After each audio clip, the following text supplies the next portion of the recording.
Почитувани гледачи и слушатели, вие сте на фреквенцијата на Радио Пела, како што знаете секој работен ден, од понеделник до петок, од 11 до 13, не само што не слушате, туку и не гледате. Сега сме тука да најавиме еден убав настан што утре ќе му се случи на Прилеп и за таа цел наша соговорничка е Јулијана Величковска од издавачката куќа ПНВ публикации, која всушност е и организатор на серијата книжевни читања Добри гости.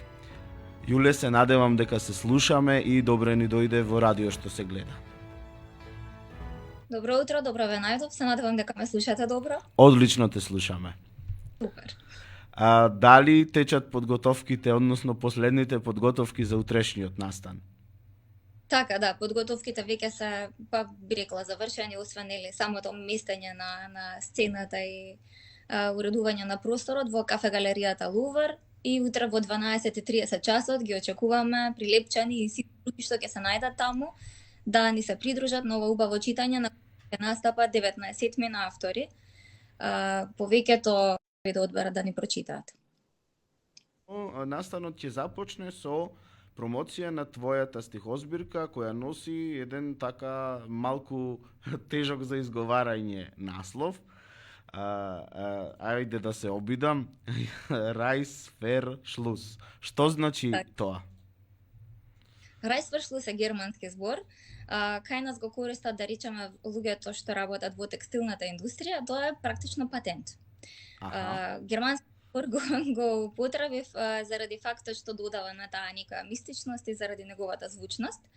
Ние поетите сакаме да ни звучат нештата поинако и сметам дека ќе разбуди кај луѓето нели од самиот наслов кој ќе ја погледнат книгата на самата корица, дека ќе ги возбуди на некој начин, ќе ги заинтригира и ќе сакаат да дознаат што има тука, па ќе ја отворат, ќе разгледаат и ќе прочитаат. Так. Именно книгата е концептуална книга, поетска книга, и концептот на тој патент или Reißverschluss може да се препознае и стилски и тематски во книгата. Стилски да речеме дека тоа е поетска книга, меѓутоа тоа се песни во проза, организирани се на страницата како прозни текстови, самиот поетски јазик е на граница со прозниот јазик, меѓутоа исто така и се служам со јазикот на науката, односно науката за јазикот, или се служам со дефиниции кои што може да се најдат во граматиката на Блаже Коневски или пак во толковниот речник на македонскиот јазик и така натаму, од областа на фонетиката и слично. И со помош на тие дефиниции од науката за јазикот пренесувам некоја поетска порака или прозна приказна. На тематско ниво би рекла дека во сите песни е многу видливо тоа двојство, односно тоа дека зборувам за таа гранична линија која што во себе го содржи потенцијалот на поврзување и одвојување. Па има 4 циклуси во книгата, во некои од циклусите говориме за подвојувањето или поврзувањето самите со себе, за нашиот однос самите со себе или нашиот однос со другите или во другите простори. Има и циклус песни што се однесуваат на патувањата и исто така имаме и еден циклус на кој што еве реагираат особено многу читателите, насловен е Антибајки. Во тој циклус им давам глас на некои женски ликови од книжевната историја, од митологијата, па и од бајките и така натаму. И на некој начин, ставајќи се себе си во нивна улога или ставајќи ги нив во денешен контекст, ја раскажувам нивната страна на приказната, која што често била пренесена наназад во митовите, во бајките, во историјата, на некој сосема поинаков начин што може би соодветствувал со тогашниот контекст, меѓутоа денес сметам дека треба да пренесеме некои поинакви пораки. Така, ајде за крај на нашиот разговор да ги подсетиме уште еднаш прилепчани и која би била вашата покана за утрешниот настан. Така, па јас би ги споменала имињата на учесниците, затоа што верувам дека така ќе ги привлечеме луѓето да дојдат и да ги слушнат и да ги видат авторите кои што можеби ги познаваат, можеби сакаат да ги запознаат.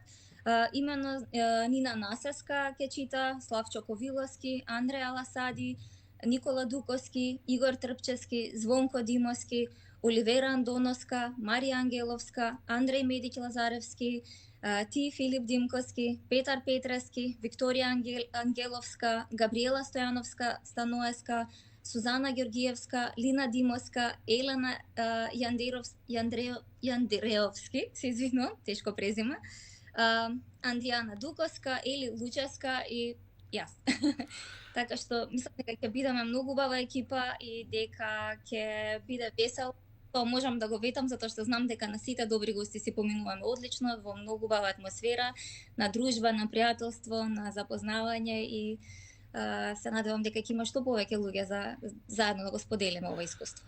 Секако дека ќе има. Благодарам за твоето гостување во рамките на радио што се гледа. Со радост ги очекуваме и стиховите и речениците на утрешните учесници, но секако и промоцијата на твојата поетска збирка и верувам дека ќе имаме едно прекрасно прилепско книжевно попладне. На личен план, авторски, ти посакуваме многу успех, нови книги и многу читатели, а секако и успех на серијалот Книжевни гостувања Добри гости да стигне до што повеќе градови во државава. Ви благодарам многу и се радувам што ќе се видиме утре. Довидување. Довидување. А како што знаете, ние се до 13 часот се дружиме на Радио Пела, на нашата фреквенција, слушаме убава музика и се информираме, се забавуваме. Останете со Радио Пела, радио што се гледа.